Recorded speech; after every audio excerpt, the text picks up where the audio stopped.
This is way long overdue. Let's finally get to that Q&A that I asked you guys to submit questions for. There was pretty much nothing off limits. You could ask me anything and you guys delivered. So let's get into it.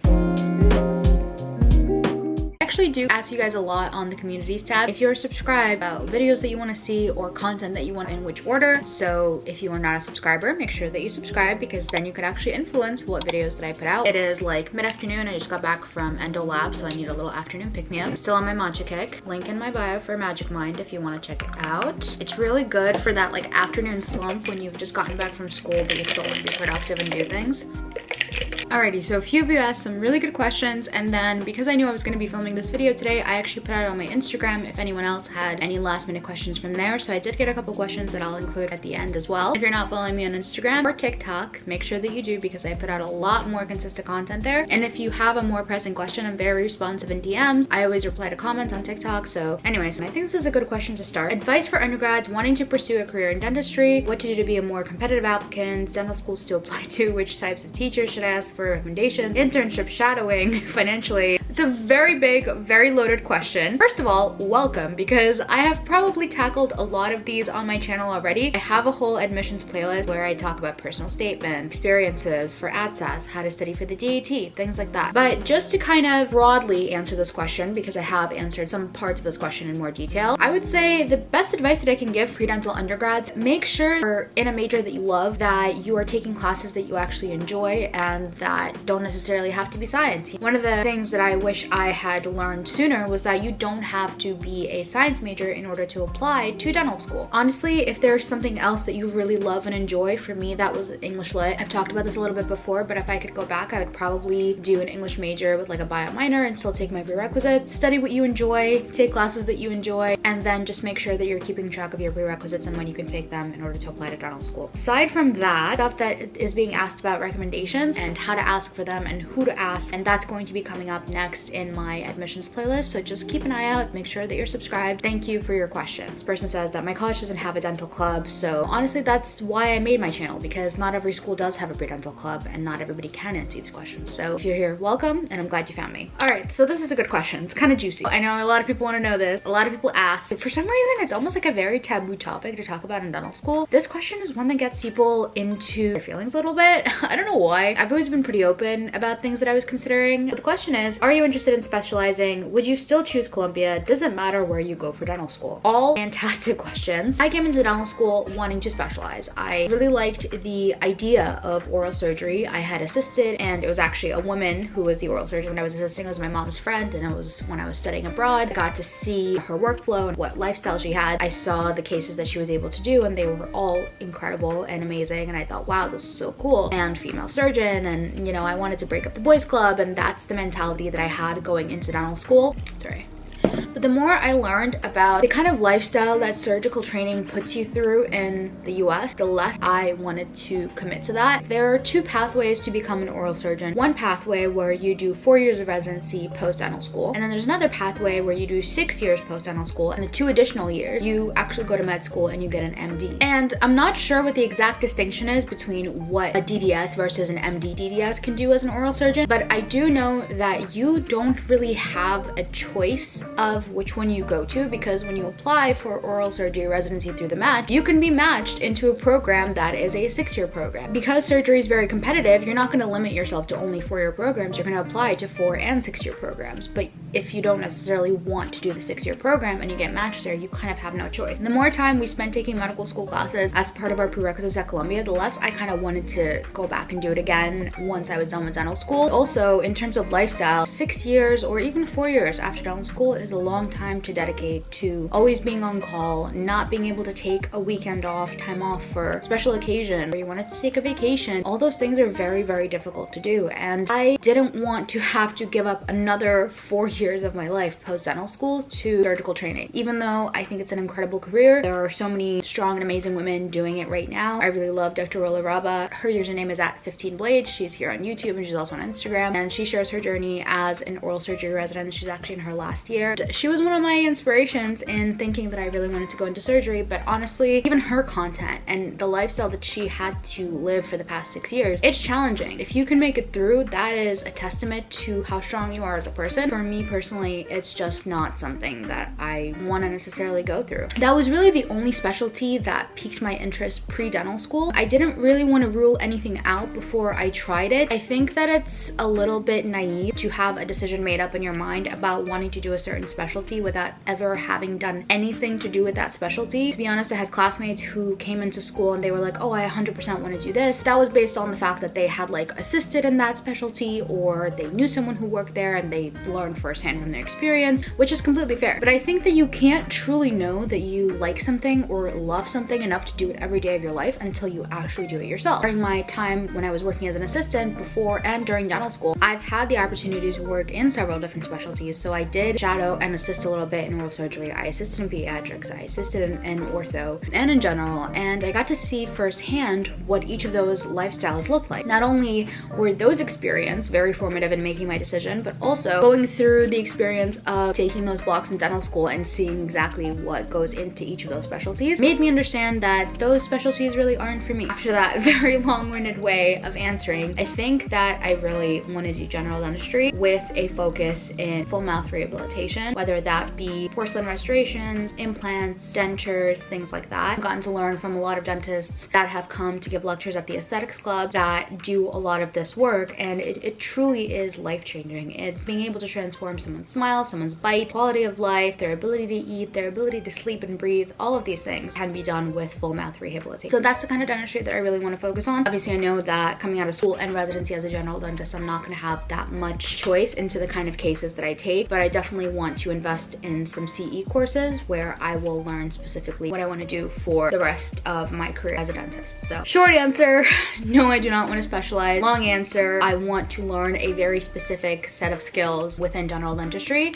that you don't really learn when you're in school, and you also don't really learn in residency, but you do learn through CE. So that's what I'm planning on doing. Fingers crossed. Another question that's interesting is, do you have any plans on paying your student debt faster after graduation? Most people, what they'll do is they'll take out a 30-year loan, kind of like a mortgage that they just pay off after they graduate. There are always opportunities to refinance, and to be honest, when you're first coming out of school, you're not going to be able to make that much money that you're going to be able to put massive amounts toward your loan. If that's what you want to do and you want to be, you know, completely debt-free by a certain point, then yeah, you might prioritize putting more money than your minimum monthly payment toward your loan. But for me, I don't really see it as realistic because I do plan on going to residency. Whatever time is spent there is going to be less income than I would be making as a private practice dentist, and so don't really think that I would even be able to afford to put more money toward my loan than I would have as my minimum payments. And from what I've learned from speaking to other dentists, it doesn't get in the way of you being able to get a loan to get a house or to get a practice, because they know that your earning potential is high and that you probably will have a stable career and income for many years. Okay, so next is a whole bunch of questions from the same person, so I'm gonna answer a few of them. First question is, how's D2 going and how are you doing? Thank you so much for asking. Honestly, this year has been the most transformative for me thus far. I know it's only my second year out of 4, so I can't really speak to the other years, but the first semester of D2 year was really tough on me mentally. We were still taking medical school courses. Our dental school courses were really ramping up. I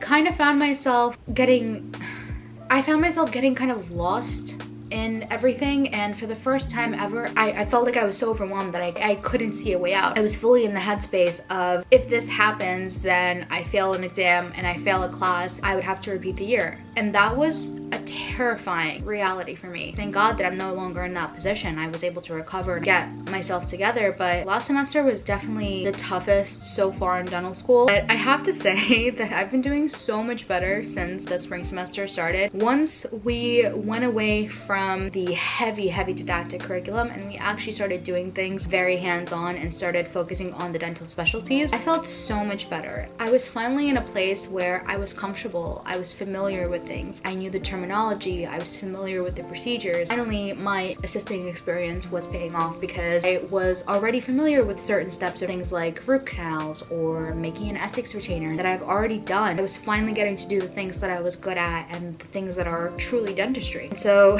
thank you for asking that question. I'm doing a lot better now. Last semester was rough, but we made it through. We're all still here. It wasn't easy. It took a toll. I'm not gonna lie. But now that I'm a little bit sorry, this is it's still a little bit hard to think about where I was mentally at that place, I could start seeing it as a learning experience.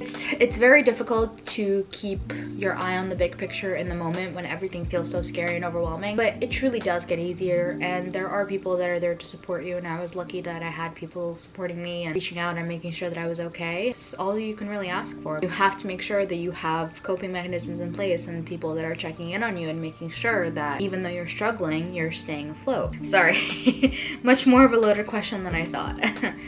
This is a good one. This is actually something that makes me happy. Favorite thing about Columbia. There are many things that I love about the school that I'm in. One of them being that because we are pass-fail, there really isn't as much competition among us. We're not all fighting tooth and nail to be within the top 10% of our class because we don't know our rank. We don't even have a rank that gets publicized to students. We don't know whether we're at the top, whether we're at the bottom. People may say, well, how do you know if you're doing well? There is a committee at Columbia that is in charge of making sure that they keep track of our progress. And if they see that we're just barely passing for a few courses or for a few semesters, they'll send, you know, a gentle email saying, hey, listen, like if you're in need of resources, if you want somebody to talk to, if you're feeling overwhelmed, we can provide resources, we can provide tutoring. The nice thing is that although things are not perfect, just like they aren't perfect at any dental school, it's a great thing that our staff and faculty are really willing to listen to students. They may not immediately make changes that we're asking for, but at least anytime that we've had an issue where we've agreed as a class that this is a big issue that we all care about, we have been able to set a meeting with our deans and actually make our opinions and our voices heard. And although it may not have led to sweeping change, we still were able to get things done, which I think is amazing. And we do get a lot of reassurance that there are steps being taken, there are conversations being had, and that's all you can ask for, because some dental schools don't even give their students that. They just say that's the decision, and then that's it. You don't have any room to contest it, and I'm really glad that Columbia isn't like that. I also love the fact that I'm going to school in a city where I have access to so many resources, to so many people, opportunities to build my network. There are so many people that are willing to give lectures, workshops, things that you would pay thousands of dollars for outside of school. You get to learn for free because of the reputation of the school. A lot of trailblazers in dentistry are happy to come and give a lecture because obviously if they're in New York, it's not that far for them. Want to share their knowledge and they want to share their wisdom, and I think that that's amazing, and one of the things that not every school prioritizes and not every school has access to, so I'm really thankful that Columbia does. So yeah, I think that those are my two main favorite things. There are many more, but if I went on and listed all of them, this video would be a million years long.